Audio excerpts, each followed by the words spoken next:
Venons-en aux élections municipales, puisque Bernard Sananès nous a rejoint, le président de l'Institut de sondage CSA. Les élections municipales dans moins de 2 mois, c'est le premier tour. Comment les votes ont-ils évolué dans des villes que l'on a déjà sondées? Plus on se rapproche du scrutin, peut-être plus cela varie. Les ventilations de vote peuvent bouger. On va regarder Marseille. Alors, vous l'avez vu passer en bandeau, comme on dit sur BFM TV. C'est donc la liste emmenée par le sénateur maire sortant Jean-Claude Gaudin qui l'emporte. Bernard Sananès, on va y venir à ce vote, mais d'abord, l'intérêt lui-même de l'élection. À Marseille, on s'intéresse beaucoup à la campagne, parce qu'il y a un enjeu, parce qu'il va y avoir un match, le match des municipales. Donc, 7 Marseillais sur 10 s'y intéressent. Les gens qui nous disent qu'ils sont sûrs d'aller voter sont déjà 56%. Ça voudrait dire qu'on votera peut-être plus aux municipales de 2014, ou au moins autant qu'en 2008. Ça, c'est plutôt un bon signe. Ce qui est intéressant de noter, parce que ça, c'est un signe politique, c'est que la mobilisation, pour l'instant, est nettement supérieure à droite qu'à gauche, plus 7 points. Or, si vous vous en souvenez, cela fait 3 vagues, 3 semaines, que dans notre vague nationale, à Paris et à Marseille, la mobilisation est plus forte à droite qu'à gauche. Ça veut dire que ce risque de l'abstention, nous commençons à le mesurer aujourd'hui à mesure où on approche du premier tour des élections municipales. Risque d'abstention à gauche. Oui. Ça, c'est très important parce que ça veut dire que le gouvernement sera en difficulté à cause de cette abstention, bien sûr. Volonté de changement aussi, c'est la demande profonde des Marseillais. Volonté de changement qui est très forte, 68%, plus des 2/3, alors qu'au niveau national, c'est un Français sur 2. À Marseille, celui qui porte le bilan, c'est bien sûr Jean-Claude Gaudin. Donc cette volonté de changement, elle est un atout pour Patrick Mennucci. Mais là, on note quand même que cette volonté de changement, elle diminue un peu, sans doute parce que le bilan de Jean-Claude Gaudin, qui est entré en campagne depuis notre dernière vague, est un peu mieux valorisé auprès des Marseillais.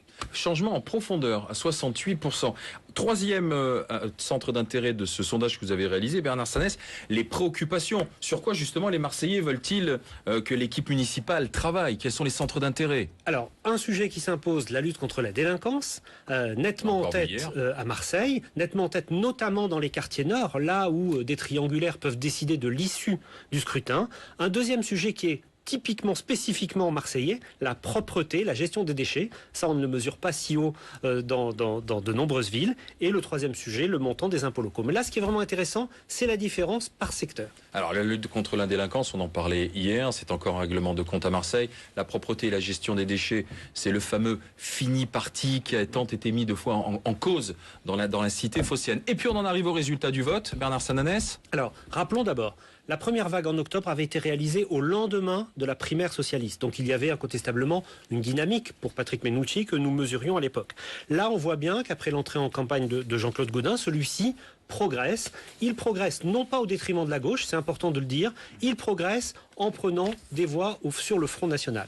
Le Front National est mesuré avec 5 points de moins, 17%, c'est un score très important pour le Front National qui avait fait 9% aux dernières municipales à Marseille. Il y a sans doute un effet des candidatures, puisque nous commençons à tester, même si ce n'est pas un sondage par secteur, nous commençons à tester les intentions de vote sur le nom des vrais candidats. Et incontestablement, les candidats du Front National, à l'exception de leur tête de liste, souffrent d'une plus faible notoriété. Donc avantage Gaudin au premier tour et second tour? La gauche se maintient et au second tour, score très serré, on est dans les marges d'erreur, donc il faut être très prudent, mais c'est vrai qu'il y a 1 point de plus pour Jean-Claude Gaudin par rapport à la dernière vague, donc là aussi on mesure une certaine dynamique. À noter également, le front de gauche, lui aussi, pourrait dans certains secteurs passer la barre des 10%, non pas pour se maintenir, c'est politiquement pas vraisemblable, mais en tout cas pour pouvoir espérer négocier avec Mennucci. C'est un coude à coude qui fait donc dire que ça peut peut-être basculer quand même. Ça peut basculer, mais tel qu'il est, et c'est encore une fois, Bernard le dit très souvent, un sondage c'est vraiment une photographie à un instant T.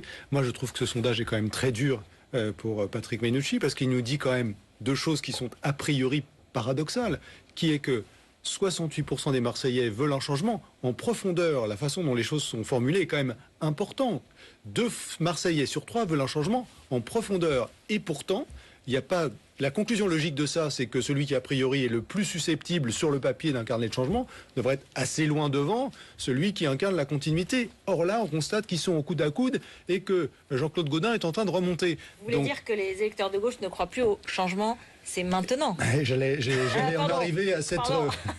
J'étais tenté d'en arriver à cette conclusion, mais c'est facile, mais néanmoins quand même assez logique compte tenu des chiffres. Et on sait que Marseille, c'est important pour les Marseillais, mais c'est important pour la France. Je veux dire, ça sera quand même un des baromètres nationaux pour mesurer de quel Ouais. côté penche la balance au moment des élections.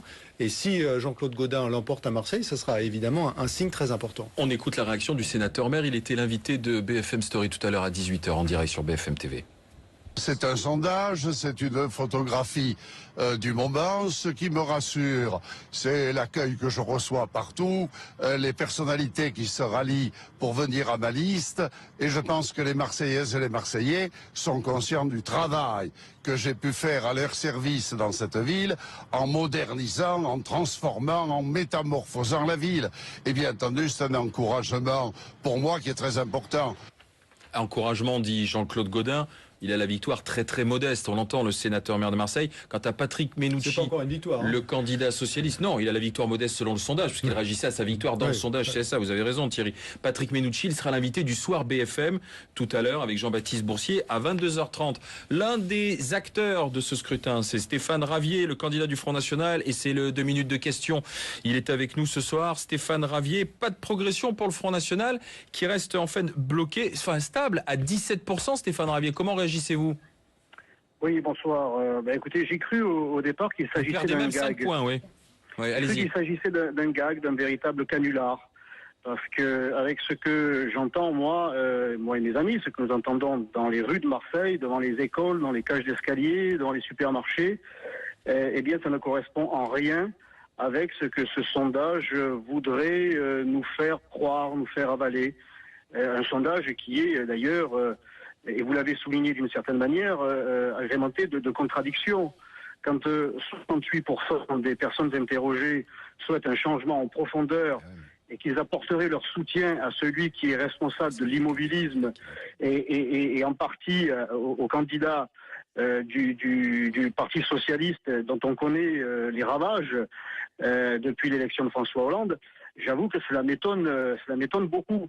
Et de la même manière, les sondés placent la lutte contre la délinquance en tête de leurs préoccupations et feraient confiance à Jean-Claude Gaudin qui est dans le déni de réalité de cette insécurité depuis toujours et un Patrick Menucci qui, lui, estime qu'il y a simplement un sentiment d'insécurité ou seulement une insécurité sociale. Et je suis le seul, moi, qui ai dénoncé cette insécurité depuis longtemps et qui est annoncé qu'elle virait à la barbarie. Donc tout ça me démontre que ce n'est pas sérieux. Voilà. Stéphane Ravier, que ferez-vous au second tour? Est-ce que vous appellerez à voter pour l'un ou pour l'autre ou plus pour l'un que pour l'autre? Comme le démontre malgré tout ce sondage qui, encore une fois, minore largement nos résultats. Je rappelle que les sondages, il n'y a pas si longtemps, donnaient Marine Le Pen derrière Jean-Luc Mélenchon aux élections présidentielles. On sait ce qu'il en est advenu. Donc nous serons présents au second tour dans tous les secteurs, avec un score obtenu au premier tour bien plus élevé que celui qu'on veut bien nous donner aujourd'hui. Nous aurons donc toutes les raisons pour nous maintenir au second tour et avoir des élus Front National qui défendront les intérêts des Marseillaises et des Marseillais. Voilà. Nous sommes candidats pour le Front National et pour les Marseillais. Merci Seulement. Stéphane Ravier. Merci, candidat Front National au municipal de Marseille pour sa réaction. En route à Krief, Bernard Sananès. Non, je remarquais juste qu'il ne dit pas « je serai maire de Marseille ». Juste un point, c'est vrai qu'avec une mesure à 17% aujourd'hui, M. Ravier a raison, il reste cette semaine de campagne, ça veut dire bien sûr que dans certains secteurs, et notamment dans les secteurs nord, le Front National serait au-dessus de 20%, donc il aura un rôle d'arbitre, il va peser sur cette élection, et donc notamment entre les deux tours, perdre ou gagner. Et dans une élection qui s'annonce très serrée, un Front National qui ferait 23, 24, 25% dans les quartiers nord, évidemment, serait l'arbitre incontestable du second tour à Marseille. On va laisser Marseille de côté en vous rappelant que Patrick Menucci sera tout à l'heure à 22h30 en direct sur BFM TV.